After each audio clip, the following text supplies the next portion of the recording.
Have you been diagnosed with cervicogenic headaches or cervicogenic dizziness, or want to find out what cervicogenic headaches and cervicogenic dizziness are? In this video, we're going to define out what that is, and we're going to give you 3 exercises to help a very, very severe case of cervicogenic dizziness, cervicogenic headaches. And you should be able to do the whole thing 5 minutes or less. Stay tuned, everyone. Let's get into the video and take a look.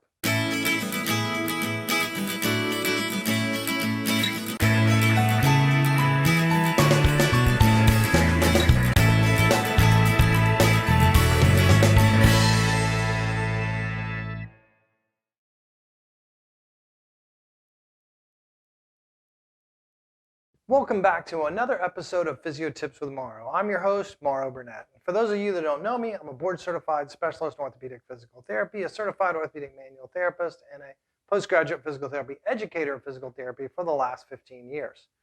In this video, we're going to talk about cervicogenic headaches, cervicogenic dizziness, pain in the upper neck.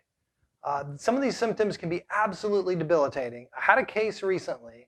A patient that's been to literally 9 different doctors, every test that you can imagine, EEG, EKG, CT scan, MRI, you name it. No one can really give a beat on what's going on. He's suffering. He's going from doctor to doctor. He's been to neurologists, orthopedic doctors, ear, nose, and throat doctors. Finally, we get to meet. We hook up. We look at him, and he has the classic case. Pain in the upper neck. That's one of the main symptoms. Limited range of motion, severely limited range of motion for this particular patient, severe pain to touch in the upper neck, and very weak and debilitated in the neck. If that sounds like maybe some pain that you're having, then guess what? You may be a sufferer of cervicogenic headaches. It can also cause dizziness or a type of vertigo.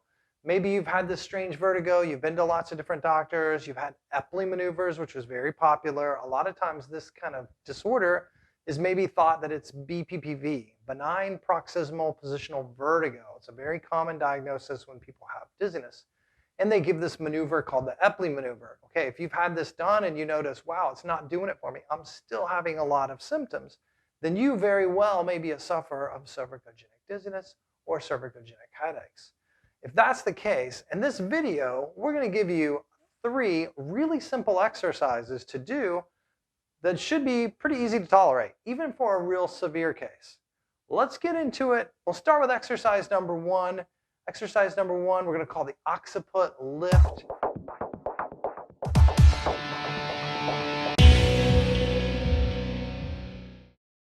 Okay, we're going to show you the first exercise. The first exercise is called the Occiput Lift.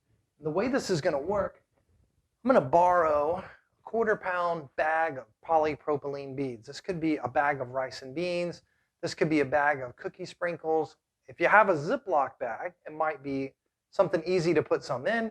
Ziploc bag probably won't stick to the top of your head, but if you wrap it in a washcloth, maybe clip it together, pin it together, it could work out pretty well.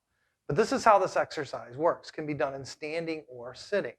I start out with 1 millimeter tall through the crown of my head, and then I do 1 millimeter down with my chin. This activates the deep stabilizing muscles of my neck, the one joint muscles that protect my neck.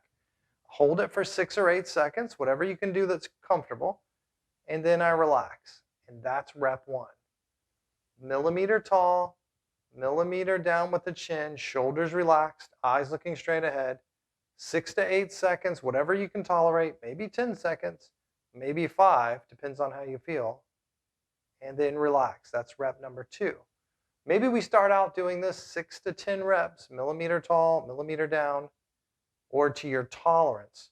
If you do this exercise and you notice, wow, it's too heavy, it's painful. Okay, in that scenario, we take this off. We're going to repeat the same exercise, this time with no external load.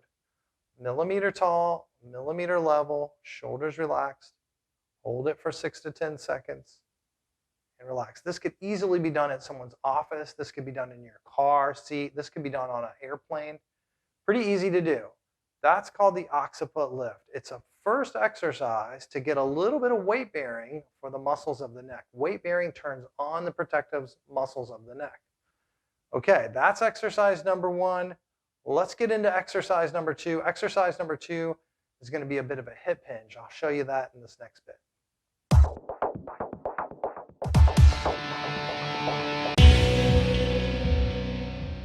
Exercise number 2 is going to be an exercise that I call the waiter's bow. It's a hip hinging exercise. And the way this is going to work, first I'm going to attain a neutral posture in my low back. So if you think of your butt bones that we sit on, if you slump all the way back on your butt bones, that's one extreme. And then if you come all the way off your butt bones, that's another extreme. And then you find a halfway point between the two. Once you find that halfway point, I'm going to hinge at my hips. I'm going to come forward about 15 degrees. I hold it for 5 seconds, and then I slowly return.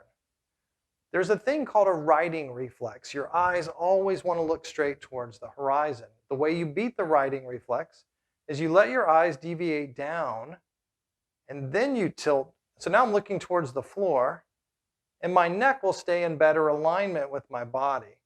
If I allow my eyes to stay with the horizon and I tilt, notice it pulls my neck into this bad posture. It pulls me into extension. So find the neutral position, halfway between being really flexed and really hyperextended. Hinge at the hips, your back stays nice and straight. My eyes look down towards the floor a little bit. Hold it for 5 seconds, and then return. 15, 20-degree tilt, that's all that's necessary. Let's look at this at one more angle, focusing on the hips. So here, I'm too far flexed. Here, I'm too far hyperextended. Here, I'm right in the middle. Now, my hands are on my lap. My chin is in a nice neutral position. I'm going to do a small trunk lean, maybe 10 or 15 degrees. Hold it for 5 seconds, and slowly return. To do it poorly looks like this. You start to lean forward, you lose your low back curve, and you round at the back. Another way to do this poorly would you slide forward and then you hyperextend the back. That might indicate that you have poor control of the muscles of your lower back. So you would try to find the neutral position again, start with a very small angle, maybe just 5 degrees. As you get better with this, you progress to maybe 10 or 15-degree angle. Great exercise for strengthening the posterior of the neck. This stimulates the deep muscles in the back of the neck. As I tilt forward, hold it for 5 seconds, and return. It's an against gravity exercise for the muscles at the base of the head. A lot of headaches and dizziness emanate from problems at C1, C2, and C3 in the base of the head. It's a fantastic exercise to restore that muscle function that's so important for protecting your upper neck and keeping you symptom-free. Easy to go exercise. We'll give it a try. And now we're going to get into exercise number 3, a self-snag technique to help restore range of motion. Let's get into exercise number 3 and take a look.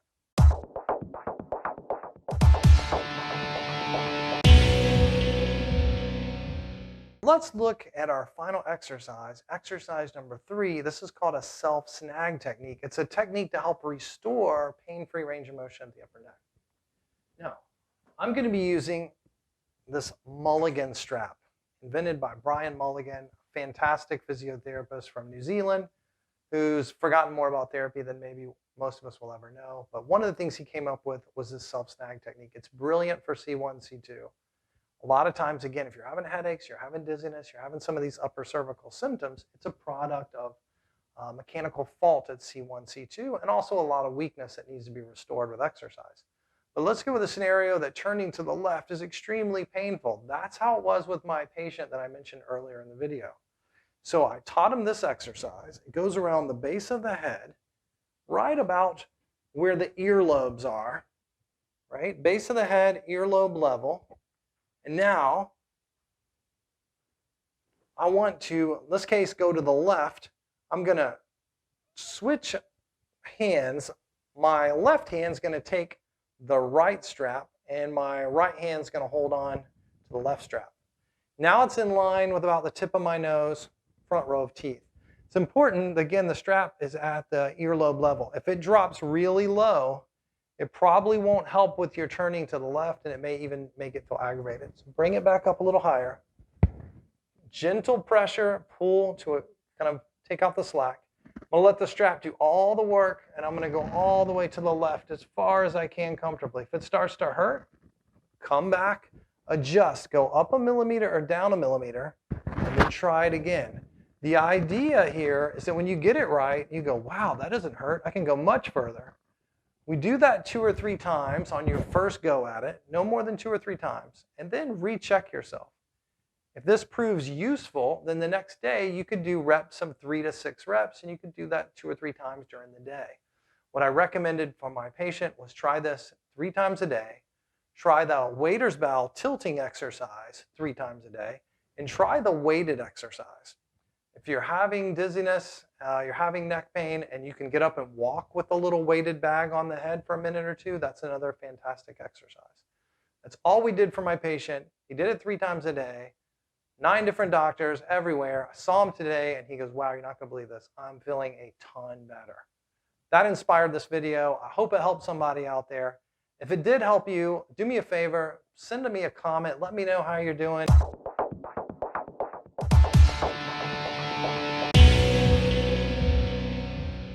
Thanks for watching our video on 3 helpful tips to help severe cervicogenic dizziness, cervicogenic headaches. Hope you got something out of it.